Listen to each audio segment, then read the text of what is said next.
धन्यवाद आपका। और बड़ी खबर जान लीजिए, कोटा से एक बार फिर सुसाइड का केस सामने आया है। स्टूडेंट है जिसने मौत को गले लगा लिया है और ये निवासी है जम्मू कश्मीर के। हॉस्टल के कमरे में फंदा लगाकर आत्महत्या इस छात्रा ने कर ली। नीट प्रतियोगी परीक्षा की तैयारी कर रही थी ये छात्रा, जो कि महावीर नगर इलाके में हॉस्टल है यहाँ। और हॉस्टल संचालक की लापरवाही सामने आई है, इसलिए कि एंटी हैंगिंग डिवाइस ही नहीं है। प्रशासन ने ये गाइडलाइन जारी की हुई है, हर हॉस्टल में जहां स्टूडेंट रह रहे हैं वहां एंटी हैंगिंग डिवाइस लगाई जाए, लेकिन यहां पर एंटी हैंगिंग डिवाइस नहीं थी। ये बड़ी लापरवाही हॉस्टल संचालक की है। और इससे पहले भी ऐसी घटना सामने आ चुकी है। जब हमारे जो सहयोगी हैं, रिपोर्टर्स हैं एनडीटीवी के, वो मौके पर पहुंचते हैं तो इस तरह की लापरवाही पहले भी सामने आ चुकी है कि संचालक जो हॉस्टल चलाते हैं वो एंटी हैंगिंग डिवाइस ही नहीं लगाते।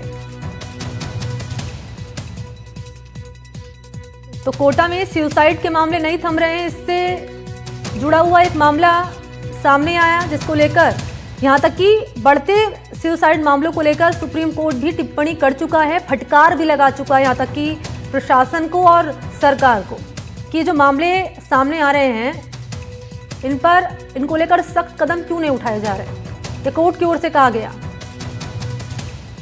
और ये लगातार जो मामले सामने आ रहे हैं, अधिकतर आप देखते होंगे कोटा से ही सामने आ रहे हैं। वो इसलिए क्योंकि कोटा में स्टूडेंट आते हैं पढ़ाई करने के लिए अलग अलग राज्यों से। जम्मू कश्मीर की ये छात्रा थी जो कि यहाँ प्रतियोगी परीक्षा की तैयारी कर रही थी, और इस छात्रा ने मौत को गले लगा लिया। और इसमें लापरवाही भी सामने आई है हॉस्टल संचालक की, कि एंटी हैंगिंग डिवाइस नहीं थी।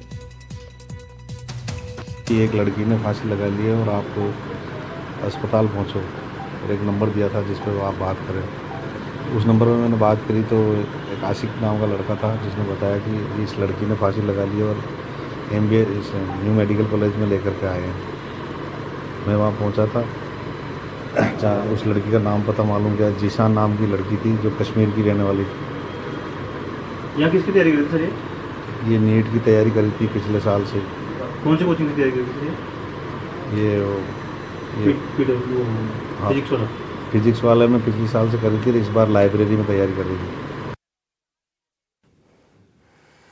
और सहयोगी शाकिर अली का रुख करना चाहेंगे, इस वक्त मेरे साथ ज्यादा जानकारी लिए जुड़ चुके हैं लाइव। शाकिर, आपके पास आते हुए अभी हाल फिलहाल में सुप्रीम कोर्ट ने इस मामले को लेकर टिप्पणी भी की थी, जो बढ़ते जा रहे हैं कोटा में सुसाइड के। प्रशासन को फटकार लगाई, सरकार को फटकार लगाई, लेकिन हम तस्वीर देख रहे हैं वही जस की तस बनी हुई है। लापरवाही सामने आ रही है हॉस्टल संचालक की, एंटी हैंगिंग डिवाइस नहीं है। क्या माना जाए कि प्रशासन या तो मॉनिटरिंग नहीं कर पा रहा है, और मॉनिटरिंग अगर कर भी पा रहा है, गाइडलाइंस अगर जारी भी की जा रही है, तो उनका पालन नहीं हो रहा है ग्राउंड पर।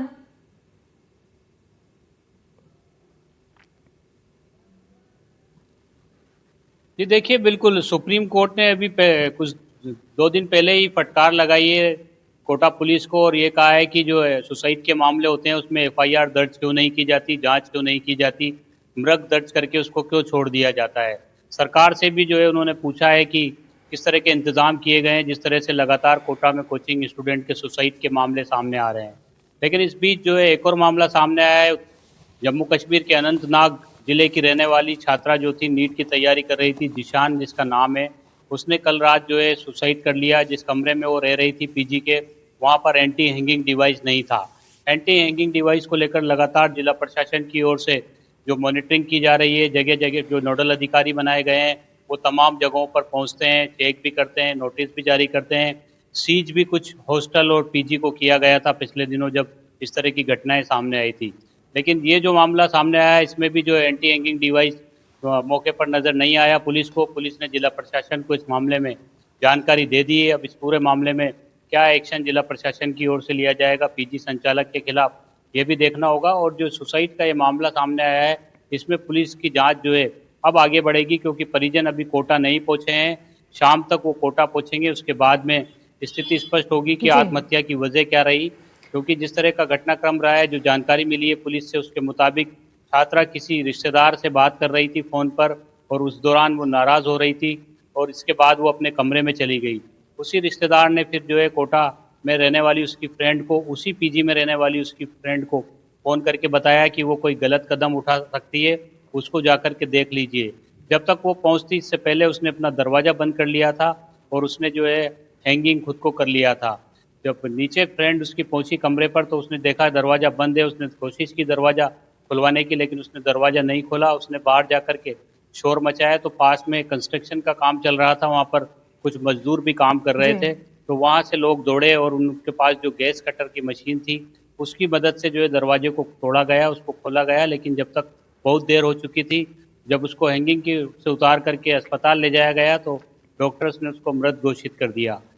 नीट की प्रतियोगी परीक्षा की तैयारी ये छात्रा कर रही थी और कोटा के महावीर नगर इलाके में ये रह रही थी। अब पुलिस इस पूरे मामले में जांच कर रही है। शाकिर, फिलहाल पुलिस का कहना है कि मौके से कोई सुसाइड नोट नहीं मिला है।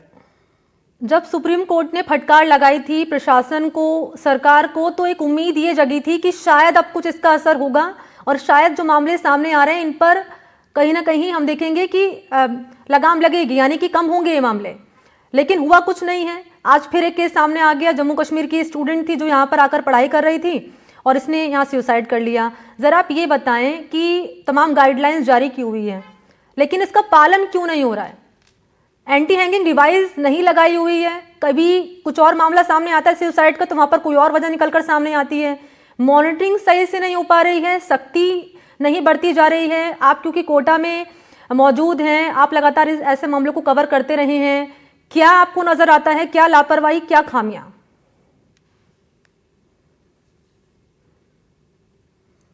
जी देखिए, मॉनिटरिंग की जहाँ तक बात है, मॉनिटरिंग भी की जा रही है, लेकिन माइक्रो लेवल पर मॉनिटरिंग नहीं हो पा रही है, क्योंकि बड़ी तादाद में पीजी और हॉस्टल्स हैं।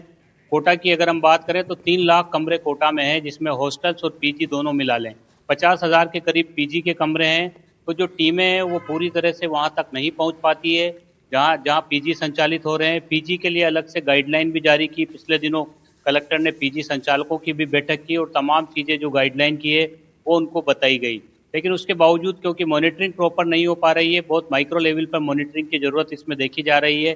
जब तक जो है पूरी तरह से मॉनिटरिंग नहीं होगी। जी, हॉस्टल्स की जहाँ तक बात है, हॉस्टल ज़्यादातर हॉस्टल्स में जो है अब पीजी हॉस्टल्स में एंटी ठीक हैंगिंग है। डिवाइस लगाए जा चुके हैं।